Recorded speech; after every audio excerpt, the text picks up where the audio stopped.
Assalamualaikum warahmatullahi wabarakatuh.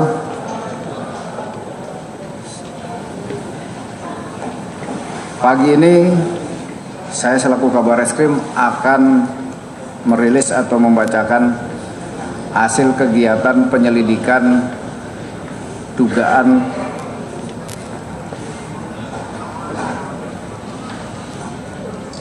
tindak pidana penistaan, penghinaan, penodaan agama di Indonesia sebagaimana dimaksud dalam pasal 156A KUHP Jungto pasal 28 ayat 4 Undang-Undang Nomor 11 Tahun 2008 tentang informasi dan transaksi elektronik, dilaksanakan dalam rangka menyampaikan hasil progres penyelidikan yang meliputi langkah-langkah yang dilakukan oleh penyidik seperti penerimaan laporan polisi, pemeriksaan saksi, para ahli dan terlapor.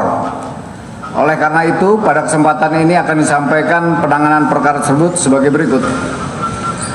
Polri telah menerima 14 laporan polisi mulai tanggal 6 Oktober, tanggal 7, tanggal 9, sampai dengan tanggal 12 Oktober 2016 tentang dugaan perbuatan penistaan agama, yaitu surat Al-Maidah ayat 51 oleh petahana Gubernur DKI Jakarta Insinyur Basuki Cahayapurnama pada saat kunjungan kerja di Pulau Pramuka, Kepulauan Seribu pada tanggal 27 September 2016. Menyikapi laporan tersebut, Polri telah melakukan langkah-langkah sebagai berikut. Menerima laporan polisi, kemudian menerima barang bukti.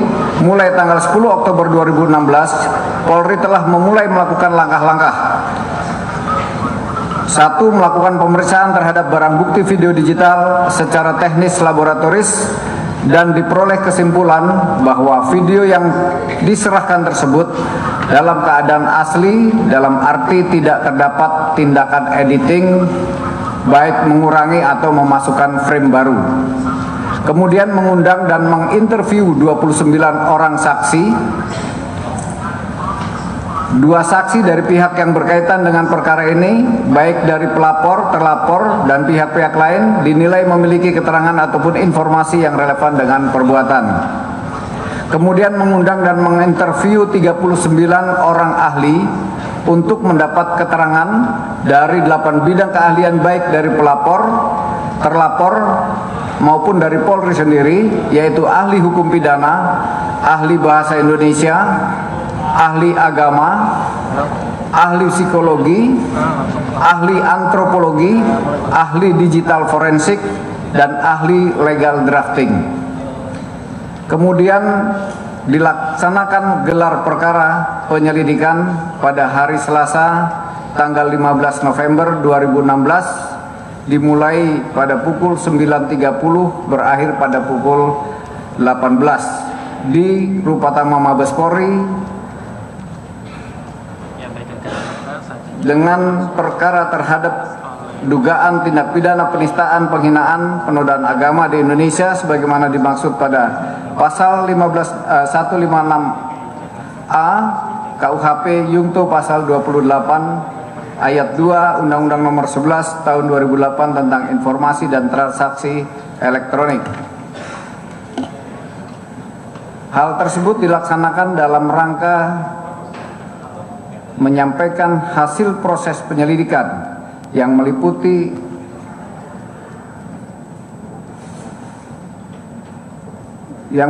langkah-langkah yang telah dilakukan penyelidik. Mohon maaf.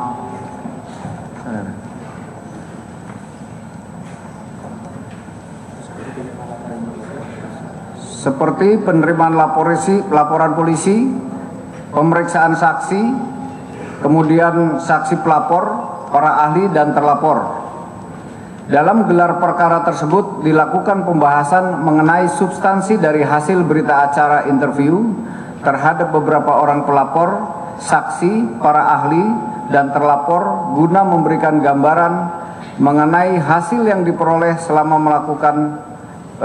dilakukan proses penyelidikan, yang selanjutnya hasil gelar perkara dipergunakan sebagai bahan pertimbangan dalam menentukan langkah-langkah selanjutnya. Gelar perkara dipimpin oleh Kabar Reskrim Polri, kemudian pendamping Ketua STIK PTIK Irjen Pol Dr. Sigit Tri Harjanto, kemudian staf ahli Kapolri bidang manajemen Irjen Pol Dr. Andes Arif Sulistianto, pengawas internal Itwasum Polri, Divpropam, Divkum, kemudian Baintelkam, pengawas eksternal Kompolnas, Ombudsman, kemudian dihadiri juga dengan pihak pelapor dengan kuasanya 14 orang, saksi yang hadir 5 orang dari pihak pelapor, 6 ahli dari pihak telapor, 6 ahli dari pihak terlapor, dan 6 ahli dari penyidik. Kesimpulan hasil gelar perkara: mengingat terjadinya perbedaan pendapat yang sangat tajam di kalangan ahli, antara lain terkait dengan adanya tidaknya unsur niat untuk menista atau menodai agama. Hal ini juga mengakibatkan terjadinya perbedaan pendapat pada tim penyelidik yang berjumlah 27 orang yang di bawah pimpinan Brigjen Pol Dr. Andes Agus Adrianto sebagai Direktur Tindak Pidana Umum Bareskrim Polri. Setelah dilaksanakan diskusi oleh tim penyelidik, akhirnya dicapai kesepakatan. Meskipun tidak bulat, namun didominasi oleh pendapat yang menyatakan perkara ini harus diselesaikan di peradilan yang terbuka. Konsekuensinya, proses penyelidikan ini akan ditingkatkan ke tahap penyidikan dengan menetapkan Saudara Insinyur Basuki Cahayapurnama MM alias Ahok sebagai tersangka dan melakukan tindakan pencegahan untuk tidak meninggalkan wilayah Republik Indonesia. Selanjutnya mulai hari ini akan diterbitkan surat perintah penyidikan dan selanjutnya tim penyidik akan melakukan kegiatan penyidikan, kemudian meneruskan perkaranya ke Jaksa Penuntut Umum secepatnya. Demikian, terima kasih. Wassalamualaikum warahmatullahi wabarakatuh.